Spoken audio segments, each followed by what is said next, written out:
distribution. Embaucherdiversité.com. Ensemble pour une industrie plus forte.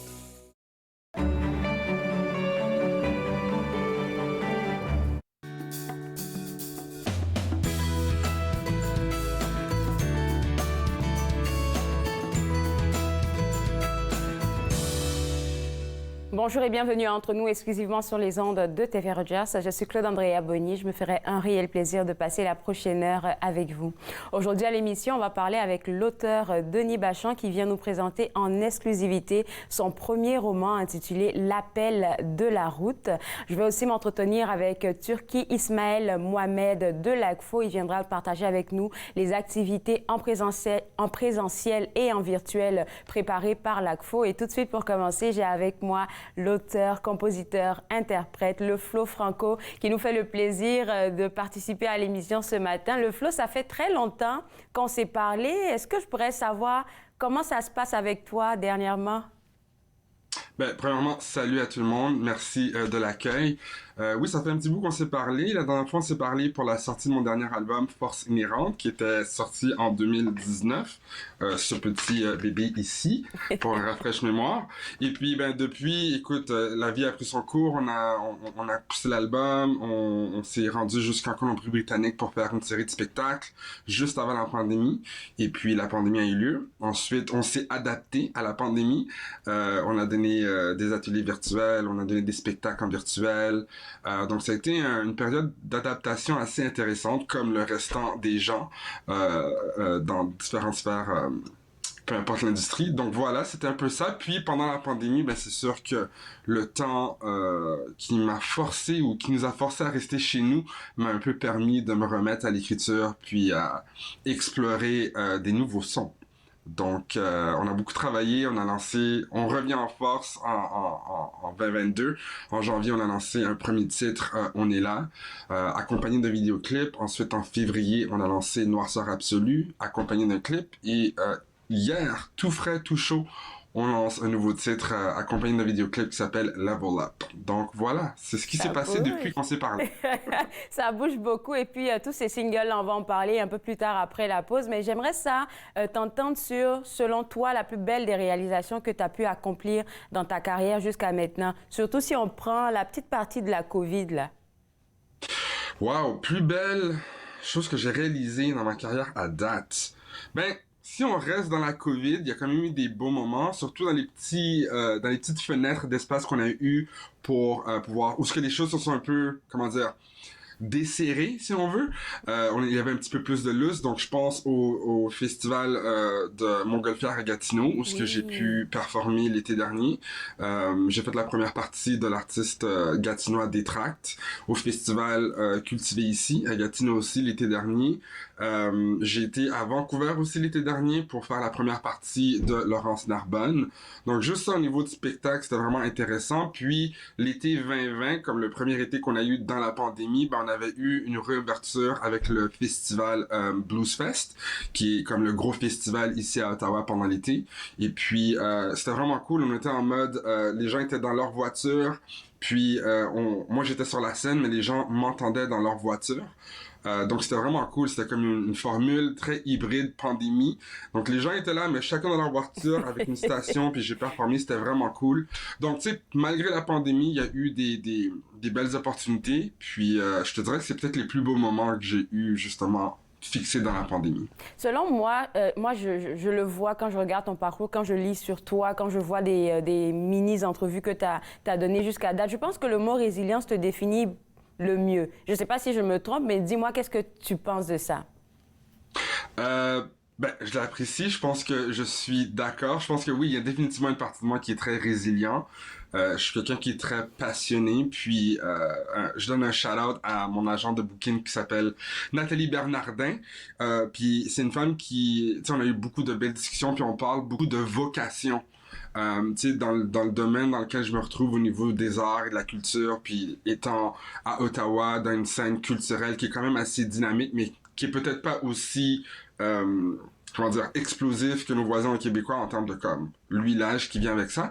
C'est sûr qu'il y a un élément de résilience que ça prend pour être artiste, puis de vouloir percer, puis de vouloir partager sa musique, puis bâtir des liens avec les gens de la communauté, avec d'autres artistes, avec les diffuseurs. Donc, il y a beaucoup de travail qui se fait, puis c'est beaucoup de rencontres, puis de résilience, mais vraiment de vocation. Je pense que moi, ce qui peut-être me différencie des autres, c'est que je suis...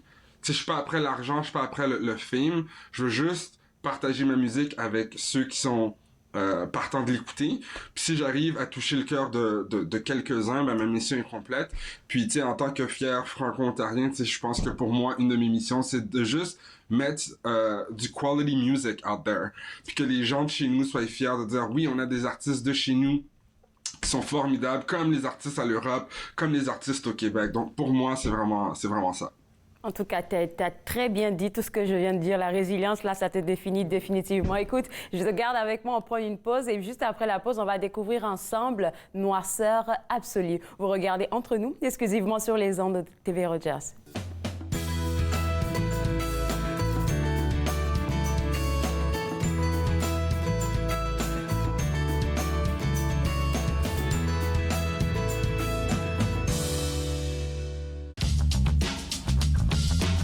Cette émission est présentée par Télé Élan. Vous êtes enfin aux commandes.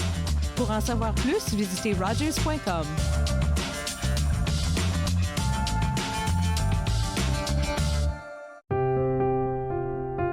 Les commerces, les restaurants et les services locaux d'Ottawa font partie importante de notre tissu urbain. Nous pouvons les aider en ces temps difficiles. Commandez chez eux en ligne, achetez des chèques cadeaux à utiliser plus tard, commandez des repas à emporter ou à livrer, démontrez votre soutien sur les réseaux sociaux. S'il vous plaît, faites-le aujourd'hui. En savoir plus, visitez ottawa.ca/acheter local. Ce ne sont pas les plateaux lourds ou le rythme rapide qui rendent la tâche difficile. Ce n'est pas le rythme effréné des demandes des clients. Ce n'est pas le patron qui vous demande de travailler un autre quart de travail à cause d'une collègue malade. Ce qui est difficile, c'est quand vous réalisez qu'un client a atteint sa limite d'alcool et que vous devez prendre la décision de refuser de le servir. Refuser de servir de l'alcool, ce n'est pas personnel, c'est la loi. Merci aux serveuses et aux serveurs de l'Ontario qui s'acquittent de leurs tâches difficiles. Nous savons que ce n'est pas facile, mais nous comptons sur vous pour assurer notre sécurité. Cette semaine, c'est l'agriculteur chantant M. Louis Racine qui passe nous voir. Fait que si vous voulez entendre l'histoire des vaches de M. le curé, ben vous passerez chez nous. Viens que je te raconte, dimanche 21h sur TV Rogers.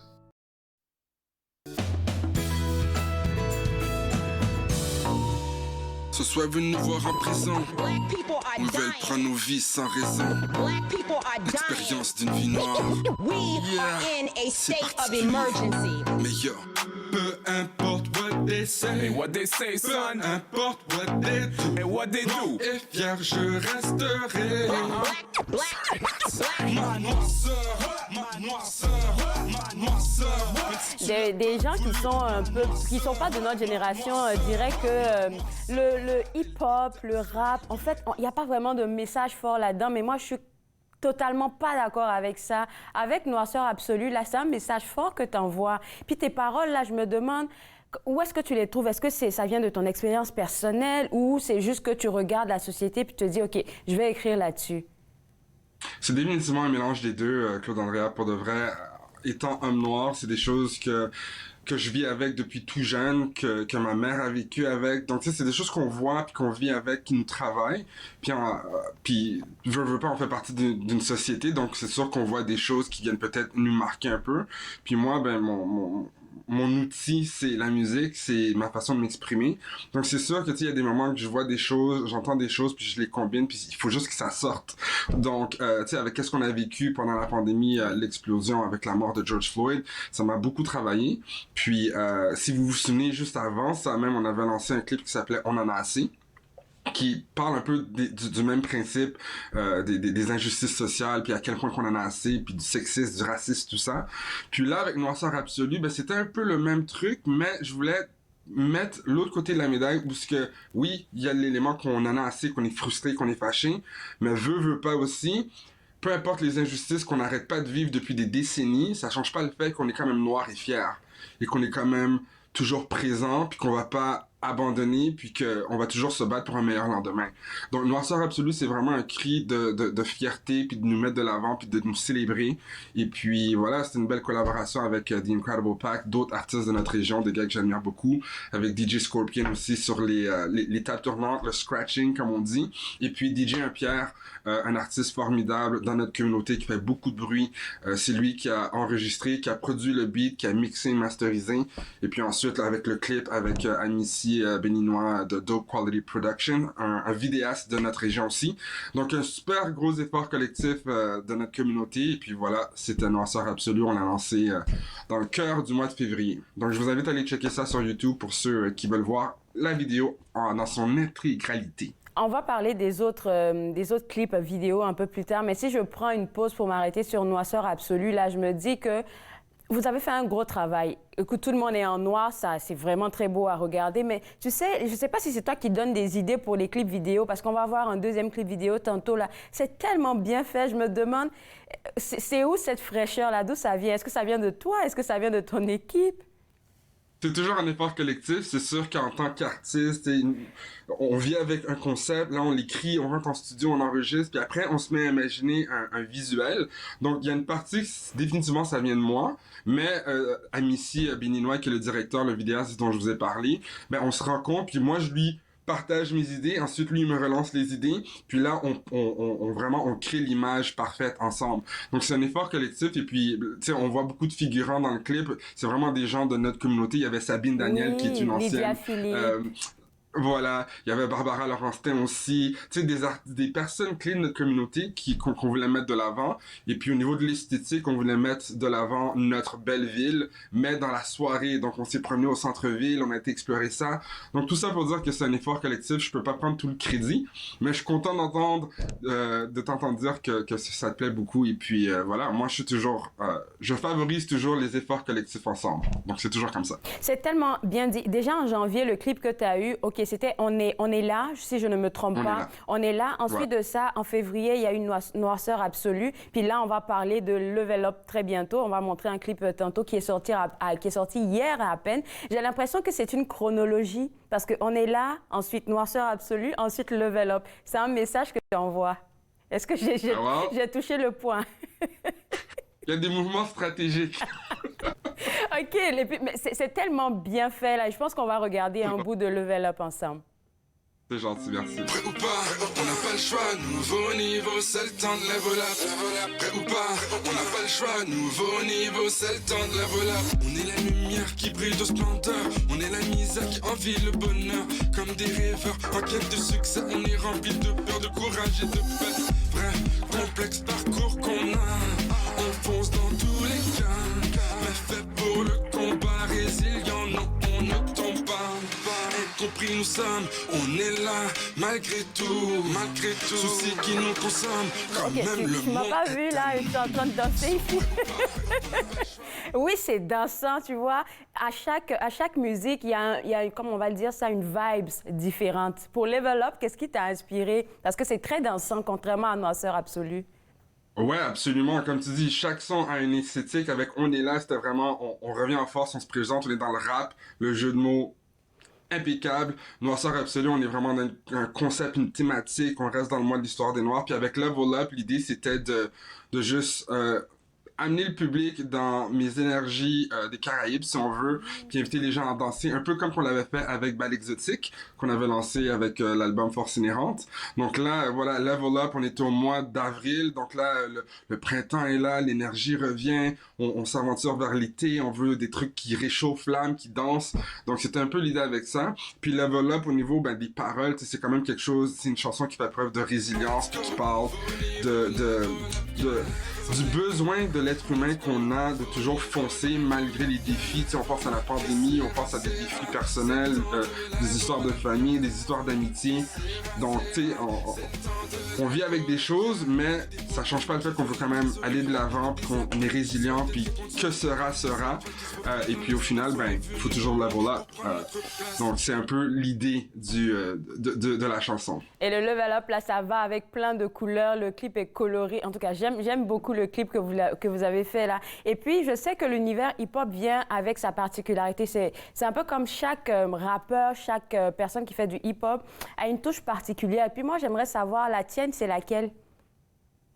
Oh, bonne question. Écoute, moi, je suis ce qu'on appelle dans la culture hip-hop, il y a des puristes au niveau de jeux de mots, peut-être métaphores, des punchlines comme on les appelle. Oui. Je pense que ma particularité, c'est que j'aime jouer avec les mots, mais j'aime que ça soit relativement, comment dire, accessible, pour pas dire simple, puis qu'il y a un élément accrocheur pop. Donc, dans chacun de mes titres, tu sais, je veux attraper les gens avec quelque chose de catchy, mais je veux les inviter à réfléchir, puis je veux bien utiliser ma plume au niveau de la syntaxe, des jeux de mots, de la grammaire, les mots qui sont choisis, tout ça.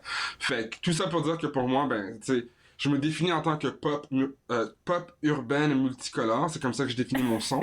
Et puis, j'essaie d'amener un élément pop à chacun de mes sons. Donc, je pense que c'est ça qui me différencie des autres. Bravo, bravo, tu fais un excellent travail là. Et puis nous, on a eu le scoop de l'année, mais on va pas mentionner plus que ça. Il y a un album qui se prépare pour le mois de septembre. That's it. On est en train de travailler. Ben, on a travaillé l'album. Comme j'ai dit, merci à la pandémie, malgré que c'était qu'est-ce que c'était, ça m'a permis de replonger dans ma créativité. Puis il y a eu des collaborations qui se sont faites avec beaucoup d'artistes, DJ Pierre, il y a eu The Incredible Pack, DJ Scorpion, il y a d'autres artistes que je vais garder en surprise. Mais c'est ça, j'ai plongé dans ma créativité, puis je me suis dit on va revenir en force. Puis là, l'album est prévu pour septembre 2022. Donc c'est pour ça qu'on a été stratégique, on a lancé des singles. Là, on est à 3 avec Level Up, puis on vise à lancer un autre peut-être le mois prochain, juste avant vraiment l'été. Là, on rentre dans quelque chose de très chaleureux, donc restez à l'affût pour ça. Et puis en septembre, on revient avec l'album au complet pour vraiment savourer le tout. Donc j'espère qu'on va se revoir. J'espère aussi. On a hâte. Écoute, le flow, je te souhaite bon succès pour la suite et puis on se reparle en septembre. Ben merci, puis gros shout-out à vous autres. On se voit bientôt. Alors, pour vous autres à la maison, pour suivre l'actualité, surtout pour voir le nouveau single du Flow Franco qui s'en vient pour le mois de mai, vous êtes invités à visiter le www.leflowfranco.com. On va prendre une pause et juste après la pause, on parle avec Turki Ismaël Mohamed de l'ACFO. Vous regardez Entre nous exclusivement sur les ondes de TV Rogers.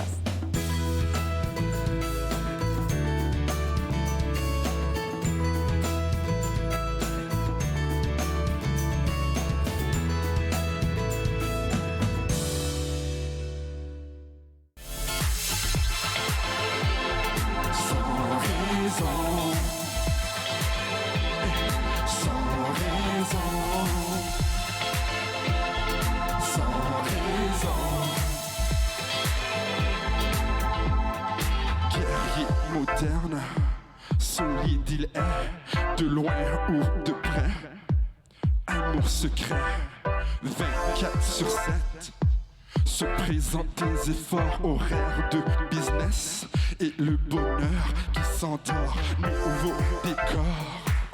Ici la cité d'or, sombre trésor. Pour purifier son corps, méditation. Action dans le calme, fleurs en saison. Étincelle qui s'enflamme, étoile à l'horizon. Quel est ton nom, soleil des 4 saisons? Emporte-moi comme une chanson perdue dans le son. Haute vibration, au loin l'attention. Échappe-toi sans raison et sans raison.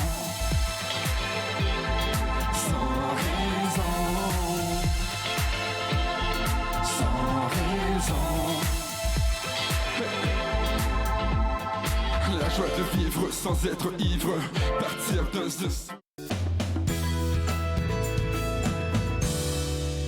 De retour Entre nous exclusivement sur les ondes de TV Rogers, on s'informe maintenant sur les activités de l'ACFO Ottawa avec Turki Ismaël Mohamed. Et Turki, il y a beaucoup de choses à discuter aujourd'hui. On va plonger tout de suite là-dedans en parlant de l'ouverture de la 4e ronde de la demande de subvention pour Ottawa bilingue. Ça a commencé, je pense, il y a 2 semaines. Oui, exactement. Bonjour déjà, Claude Andrea. Merci de me recevoir sur le plateau. Donc oui, nous avons beaucoup d'informations, comme à notre habitude. Et la plus grande information que nous avons, c'est vraiment l'ouverture de la 4e ronde de demande de subvention d'Ottawa Bilingue, qui était tant attendue, qui est ouverte à ce moment. Donc, pour vous donner un peu une idée de ce que c'est vraiment si vous êtes une petite entreprise, une organisation qui a une idée ou un projet pilote qui augmenterait le bilinguisme et créerait de nouveaux partenariats, mais il vous manque vraiment ce petit coup de pouce pour commencer, nous vous invitons tout simplement à soumettre une demande de subvention Ottawa Bilingue. Hein. Donc, encore une fois, pour vous donner un peu les grandes lignes, cette demande de financement du programme Ottawa Bilingue sera ouverte jusqu'au 6 mai à 23h59. Donc, il reste à peu près encore 2 autres semaines, je pense, pour soumettre. Donc, il y a 2 types de projets qui peuvent être soumis. Donc, c'est des projets de type activation qui ont pour but de générer de petites initiatives d'une durée de 6 mois et d'une valeur de $10 000 à peu près. Et des projets de type propulsion qui, eux, ont pour but de générer des projets à grand impact d'une durée de 8 mois et d'une valeur de $100 et $20 000.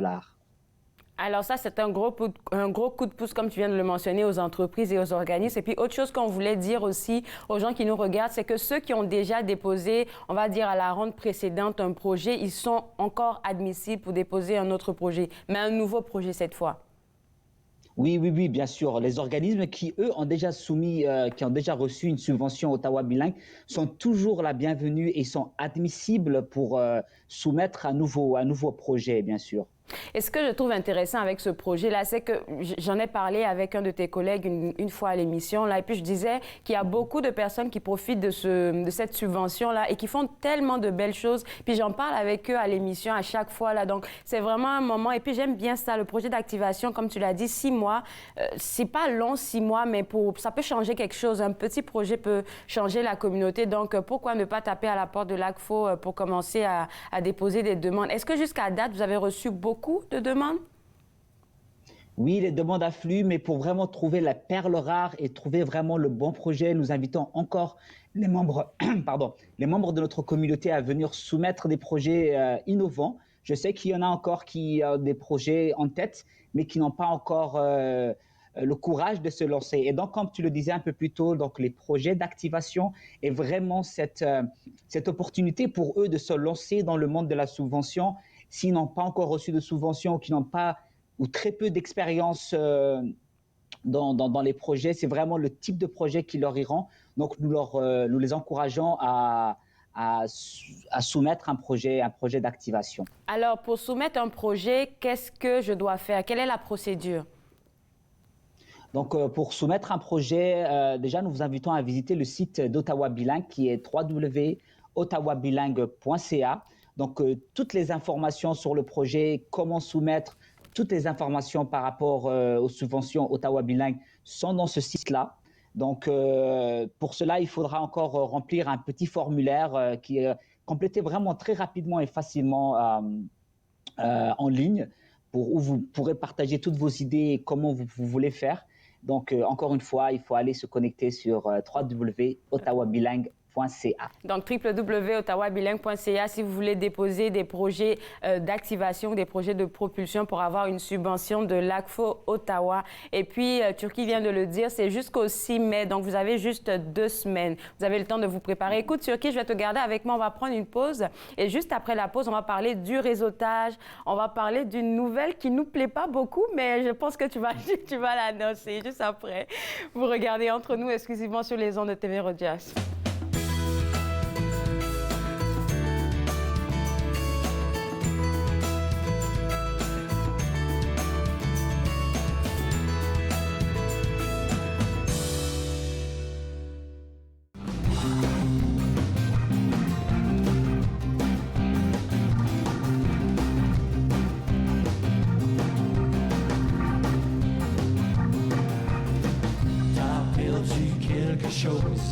Un peu plus loin là-bas, quelque chose que t'avais mis de côté, mais tu t'en souviens pas. Tu prends plus le temps de me parler, tu ne me vois même plus. Faut dire que je m'en attendais, le te soufflant dessus. Tiens fort, perds pas le goût de l'amour. Laisse pas tomber ce qui t'appartient pour toujours. Laisse-toi pas aller, perds pas le goût d'aimer. Laisse-toi pas aller, perds pas le goût d'aimer.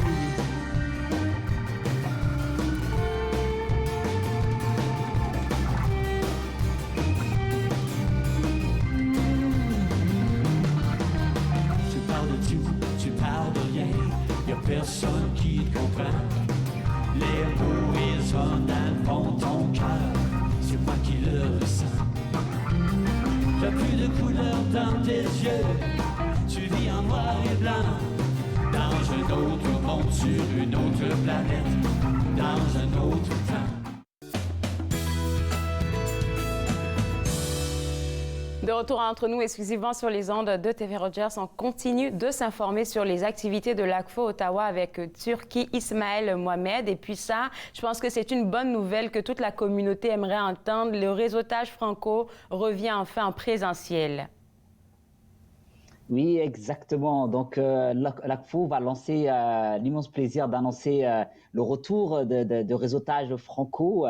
Et donc, on a vraiment l'immense plaisir d'inviter toute la communauté à venir se joindre à ce premier événement qui aura à peu près, qui sera sous la formule 5 à 7. Hein. Donc, ce sera une série d'événements.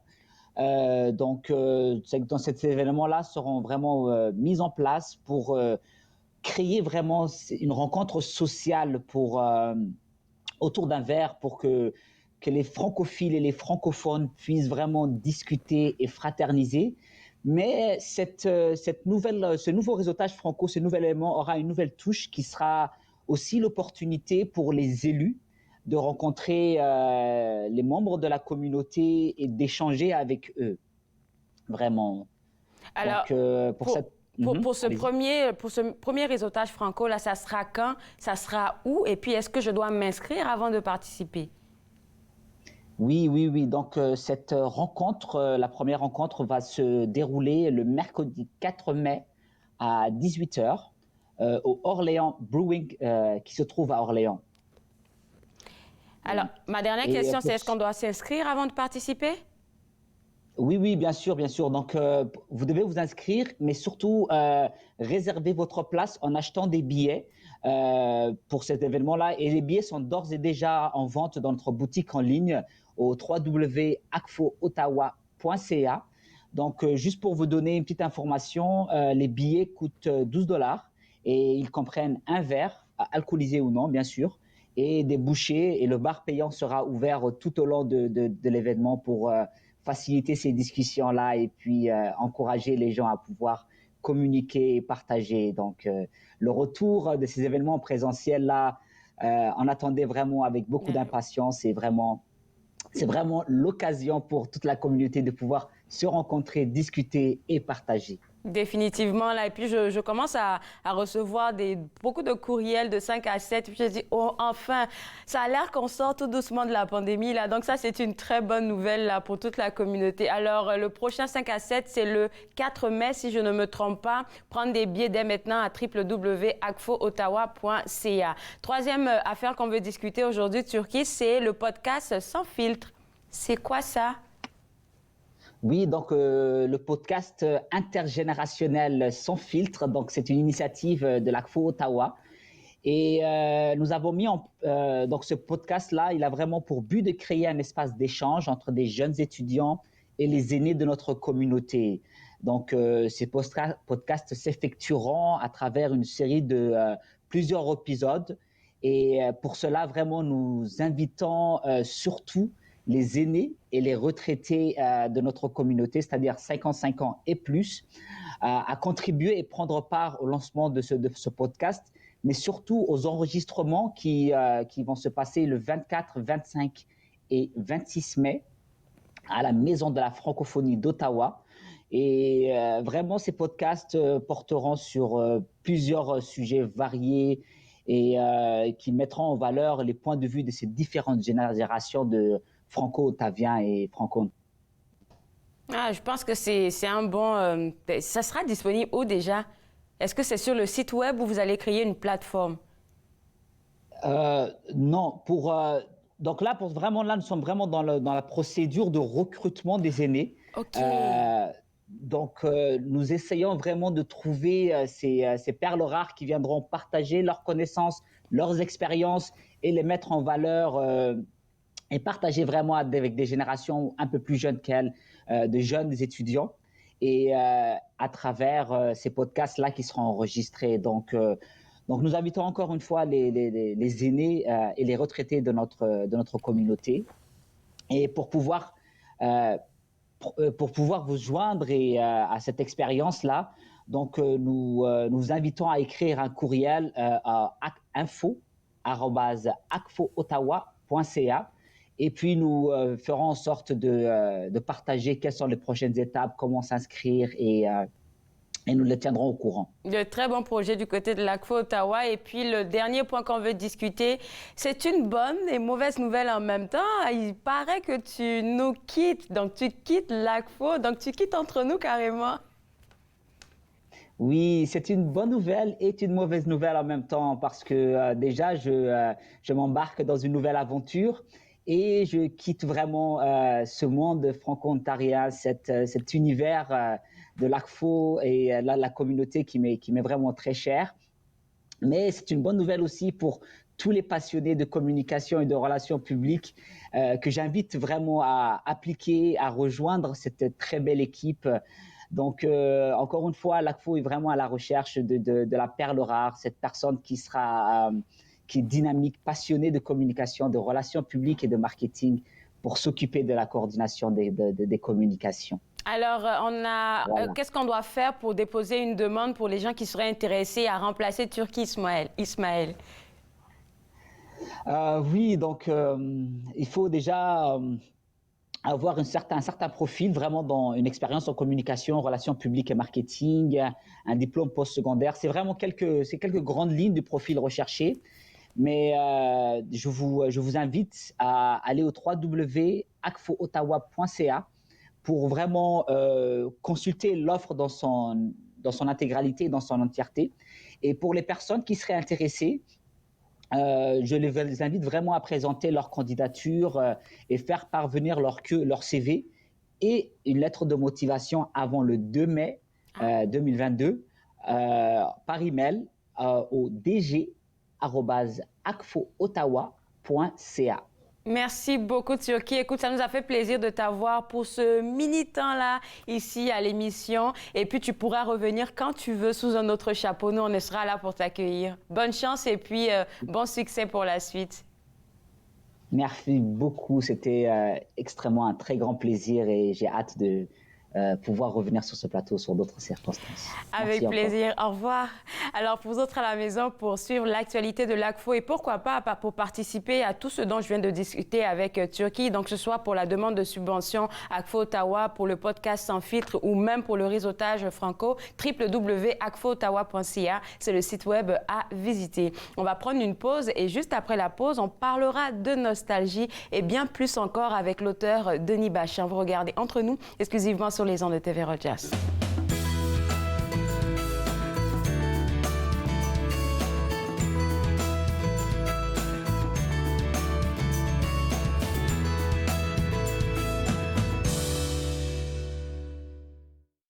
Je me lève un matin, on est en 2020. Ça faisait longtemps que j'avais dormi autant. J'allume la radio pour la météo. On m'annonce tout bac, c'est le moment de combat. C'est l'apocalypse. C'est l'apocalypse. Yeah! J'ai été dehors se mettre à manger le chlore dans un lac qui déclare d'uranium et de phosphore. Les morts se déterrent, le cimetière est ouvert. J'ai même aperçu Hitler faire un appel au cellulaire. C'est l'apocalypse. C'est l'apocalypse.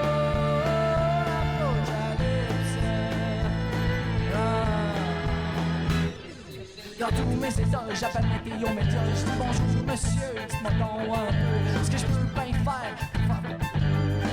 Les gars, va falloir que tu gères l'apocalypse. Oh, mais mon cher monsieur, j'ai chauffait mon mieux, fait fret en Ontario pour faire du compostage. Je prends toujours le basic quand le croc est au garage. Puis durant les fêtes, je suis recyclage, j'ai la peau, l'apocalypse. Tout le monde, ouais, c'est la peau, l'apocalypse.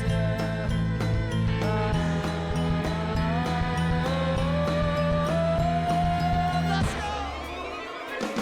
C'est la peau.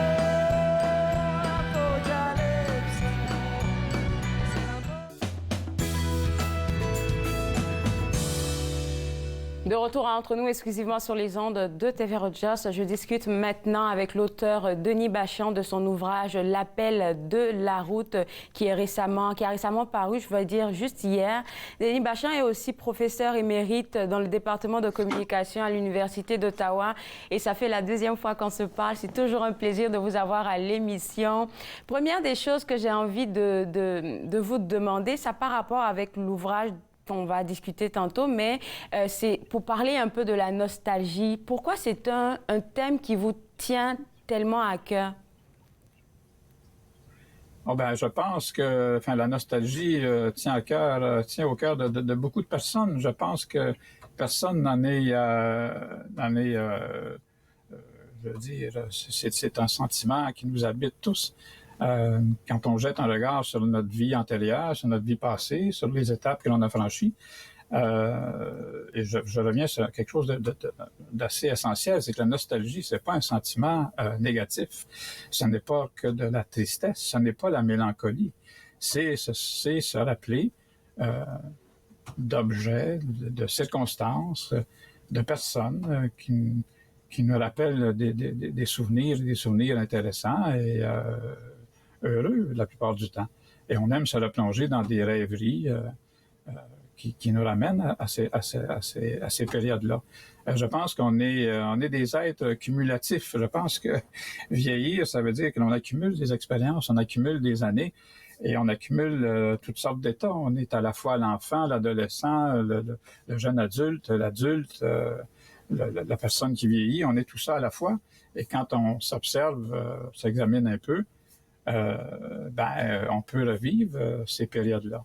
Et une façon de les revivre, une façon, je dirais, intéressante, c'est aussi par le biais de la fiction.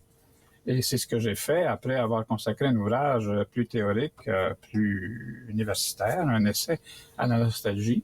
Je me suis lancé dans l'écriture d'un roman où je mets en scène des personnages qui me rappellent une époque que j'ai vécue à l'âge que j'ai maintenant. C'est une époque que j'ai vécue dans ma vingtaine et j'ai mis en scène des personnages qui revivent cette période-là. Alors, on dira que l'appel de la route est un tout petit peu biographique? C'est-à-dire que je pense que, je ne sais pas si tous les auteurs sont d'accord avec moi, mais je pense que la fiction, dans mon cas, c'est un rapport entre le souvenir et l'imagination. Je pense que l'on peut partir de certains éléments de souvenir, du moins tels que l'on les a construits avec le temps. C'est pas toujours des faits exacts.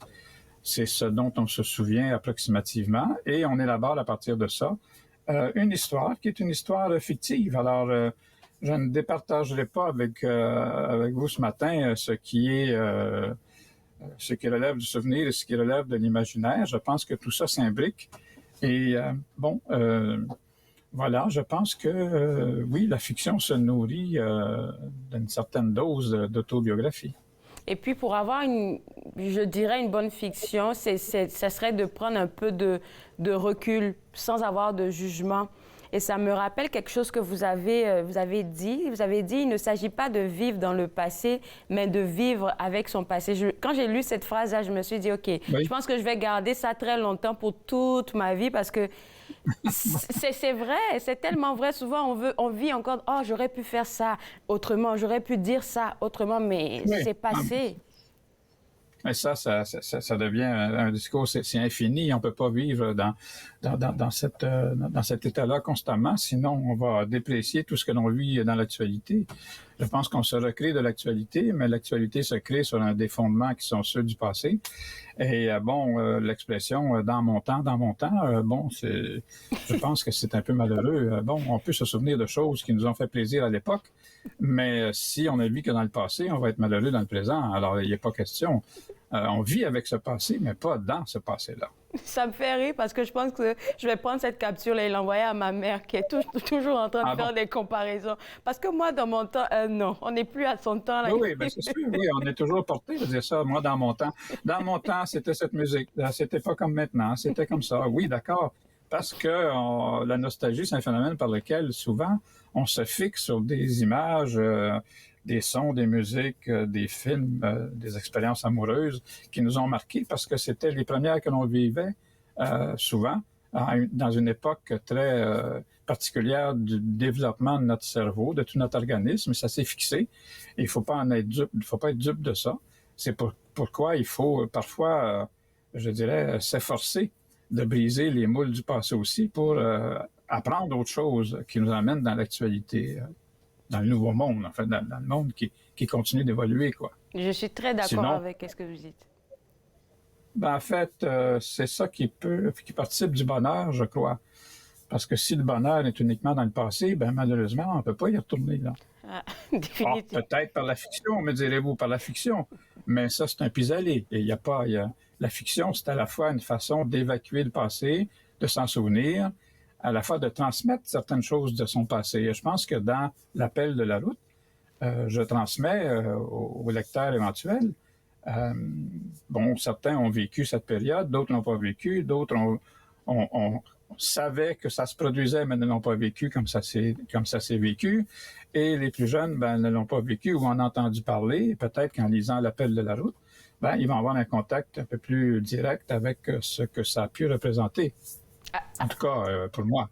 Alors, pour l'auteur. Et surtout pour mes personnages. Alors, pour Philippe, ce jeune homme. Oui. C'est quoi l'histoire avec Philippe? Qu'est-ce qui s'est passé avec Philippe, surtout à l'époque à laquelle vous décrivez la vie de ce Philippe-là? Oui. Philippe, l'époque, c'est le milieu des années 70. Il faut dire que c'est dans la mouvance du mouvement contre-culturel qui nous est venu des États-Unis dans les années 60. Après les beatniks dans les années 50, le mouvement hippie dans les années 60, le déferlement de la contre-culture qui remettait en cause les fondements de la société patriarcale que l'on a connue, qui mettait en cause le clergé, c'est la grande libération des mœurs, le mouvement de libération des femmes, la libération sexuelle, après l'apparition de la pilule contraceptive, avant le sida.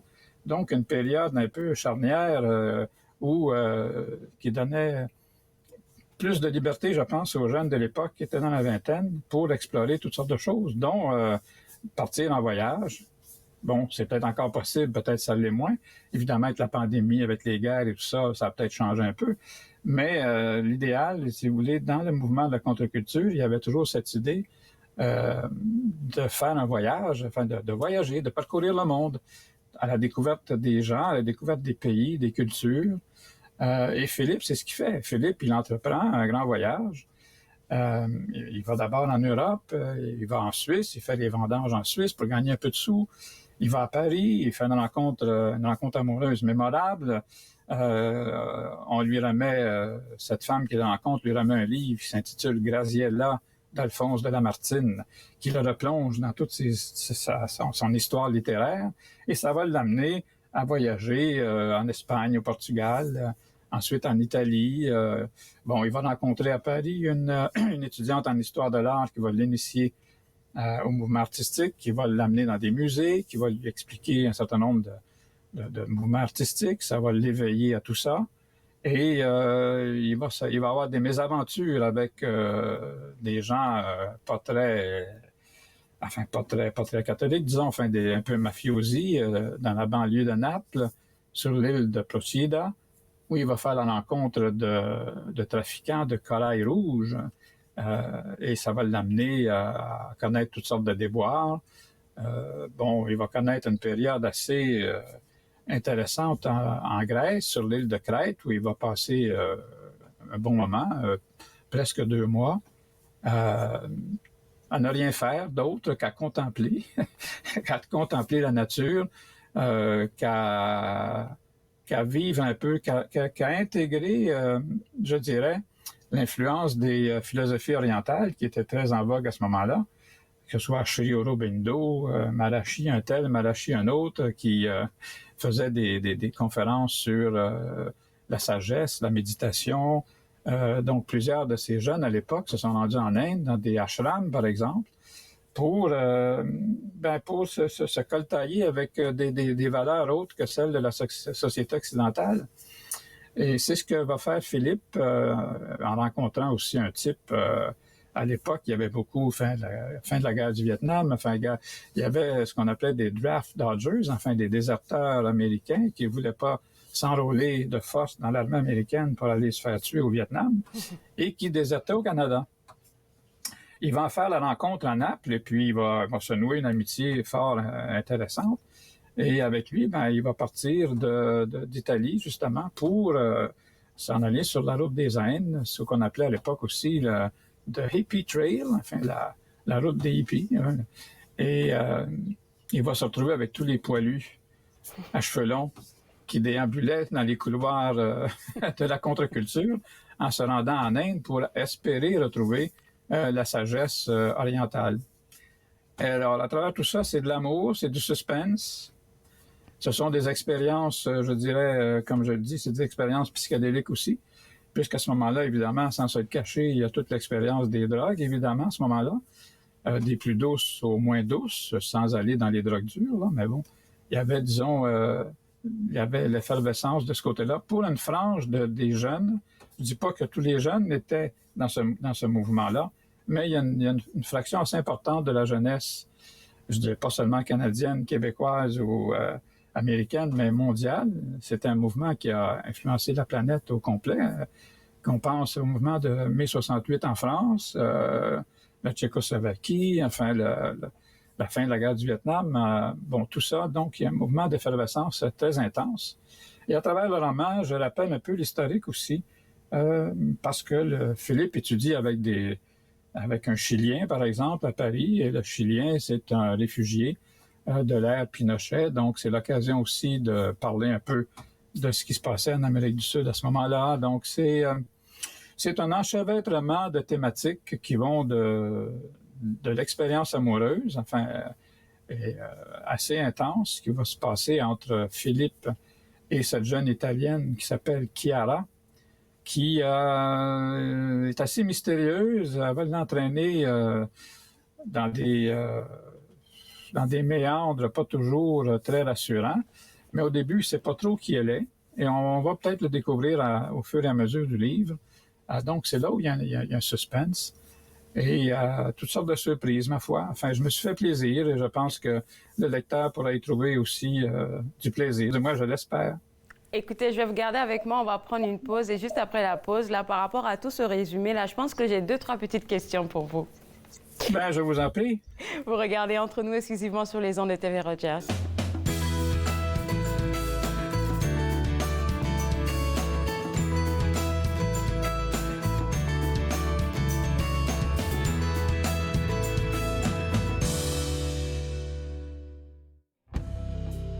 Tout seul dans notre chambre,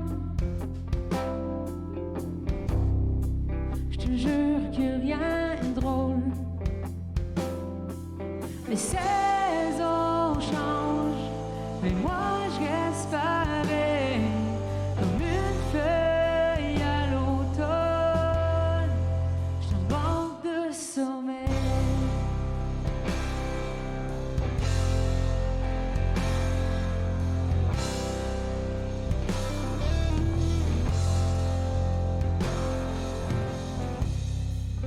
Je vais me couler un bain froid, plonger ma tête sous l'eau. Mais tout est si clair, tout est si beau. Les saisons changent, mais moi je reste pareil, comme une feuille à l'automne.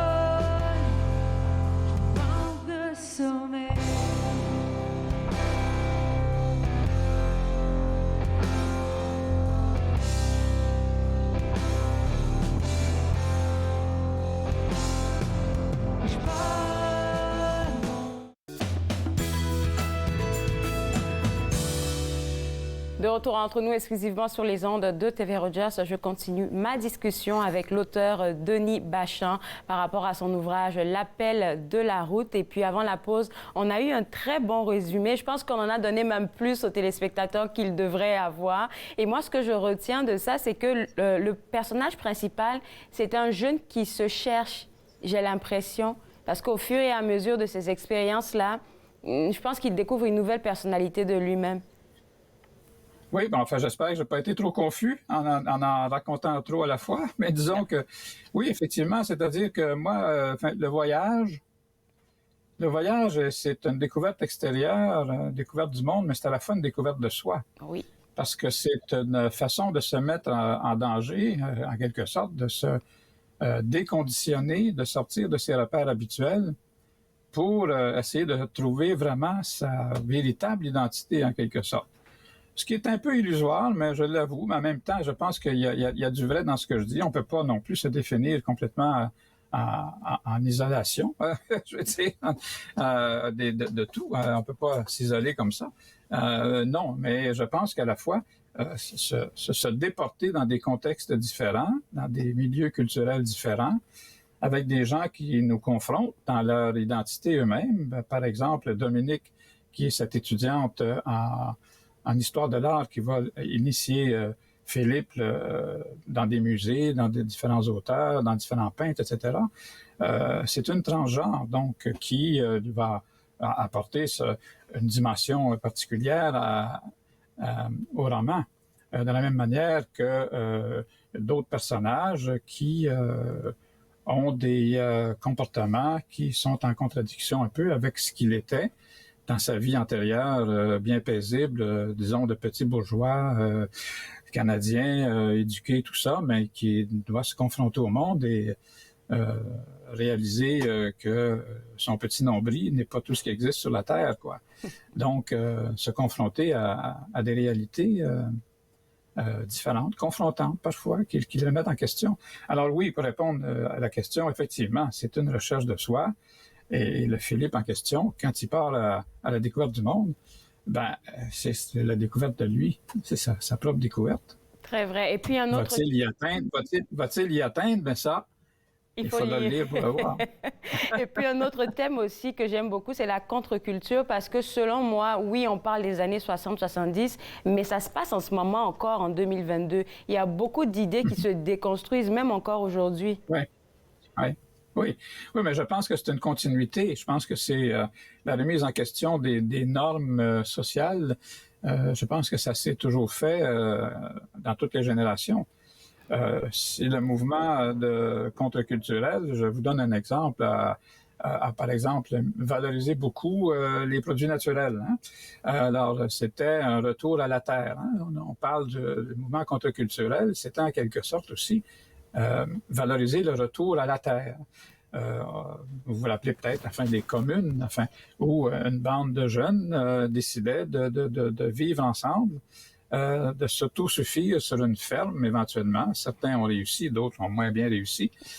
Et en remettant en cause les rapports humains, que ce soit des rapports de possession, je dirais, amoureux, de possession amoureuse, oui, donc de remettre en cause les conditionnements de tout ordre, que ce soit au niveau interpersonnel, au niveau alimentaire, au niveau des institutions, dans la mise en cause, par exemple, des départements universitaires, en disant, ben non, la gestion doit revenir aux étudiants, etc. Donc, tout ça a semé, c'était pas nouveau nécessairement, il y avait peut-être des mouvements antérieurs qui se sont prolongés dans ce mouvement-ci. Mais encore aujourd'hui, effectivement, il y a des mouvements que l'on dit marginaux, mais je pense que c'est toujours par la marge que les sociétés évoluent. Et que finalement, ce qu'on trouvait à la marge à l'époque finit par se retrouver dans des comptoirs de grands centres alimentaires où on retrouve des comptoirs de nourriture biologique. Où, là, c'est le résultat de 40 ou 50 ans, si vous voulez, depuis le moment où ça a été remis en question. Mais c'est ça qui finit par transformer le mainstream social, j'ai envie de dire. Et c'est toujours en constante évolution.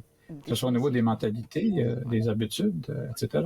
Et puis on le voit même avec les jeunes aujourd'hui. Là, c'est plutôt même les jeunes un peu comme en 60-70 là qui prennent position et puis qui font entendre leur voix. Là, il va nous rester juste 30 secondes là, mais j'ai pu lire dernièrement une jeune fille, j'oublie son nom, c'est une Suédoise, Greta quelque chose là, qui allait se présenter à l'ONU par rapport au changement climatique. Je me suis dit, OK, à 19 ans déjà, tu te poses devant des personnalités politiques comme ça pour... En tout cas, ça change beaucoup. Écoutez, je vais vous garder avec moi, si vous le permettez, on va clore l'émission ensemble et puis on va donner le mot de fin aussi.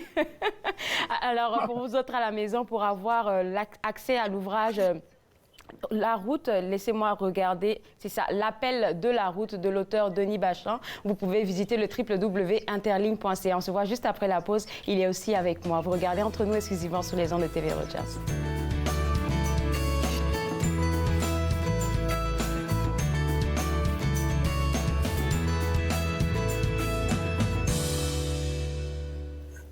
Ignorer le racisme, c'est s'ignorer soi-même. En tant que Canadiens, nous dénigrons toute forme de racisme. En prônant l'acceptation culturelle, nous choisissons l'inclusion, promouvons l'égalité et célébrons la diversité.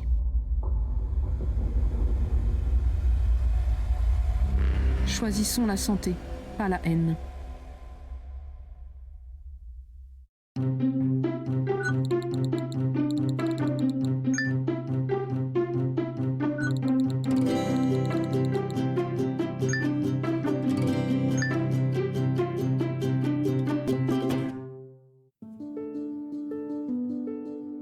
Ici Jacqueline Pelletier. Lors de notre prochaine émission, je jaserai avec grand-mère Francine, gardienne de la sagesse, Anishinaabe, qui nous parlera des préparatifs d'accompagnement de son père qui est décédé déjà, et elle le fera avec beaucoup de passion. Le deuil, la mort fait partie de la vie. Parlons-en. Parlons-en, dimanche 19h30 sur TV Rogers. J'ai passé plus de temps que je devrais à essayer de comprendre qu'est-ce qui est arrivé. Tous les trois qui étaient sur le pont ne savaient pas qu'un train pourrait passer aussi vite qu'il est passé, puis sans s'en apercevoir. L'appel de la route, c'est l'ouvrage de l'auteur Denis Bachan, paru aux éditions Interligne. Et puis là, on parlait des thèmes, des différentes thématiques, voyage, amour, art, contre-culture. Et c'est votre premier roman. Vous avez fait un essai auparavant. J'aimerais savoir, est-ce que ça a été plus difficile de faire un roman ou c'était plutôt facile pour vous? Voilà. C'est pas du tout le même exercice. Je serais bien embêté de vous dire lequel a été le plus douloureux. Ce sont des exercices complètement différents. Disons que l'essai est une espèce d'œuvre de transition par rapport à une carrière universitaire de plus de 40 ans. Donc, j'ai un peu évacué un certain nombre de tics universitaires. Je devais le faire. Je suis content de l'avoir fait. Je pense que c'est un essai qui vaut la peine d'être lu. Maintenant, la fiction, c'est un autre exercice. Et je suis content que vous me donniez l'occasion aujourd'hui, Claude, d'en parler et d'inviter vos auditeurs à se le procurer. On peut le trouver depuis hier dans les librairies. Et on peut aussi, si on veut, aller sur le site Les Libraires. Merci beaucoup. Voilà. Merci et au plaisir de se parler une prochaine fois. C'est tellement facile de parler avec vous qu'on oublie le temps qui passe. Je vous souhaite une bonne journée. Alors pour vous autres à la maison, moi je me suis fait le plaisir de passer cette heure avec vous. On se voit demain à partir de 11h. Bye bye. Faites-nous part de vos commentaires en composant le 613-521-2323 par courriel sur Facebook et Twitter.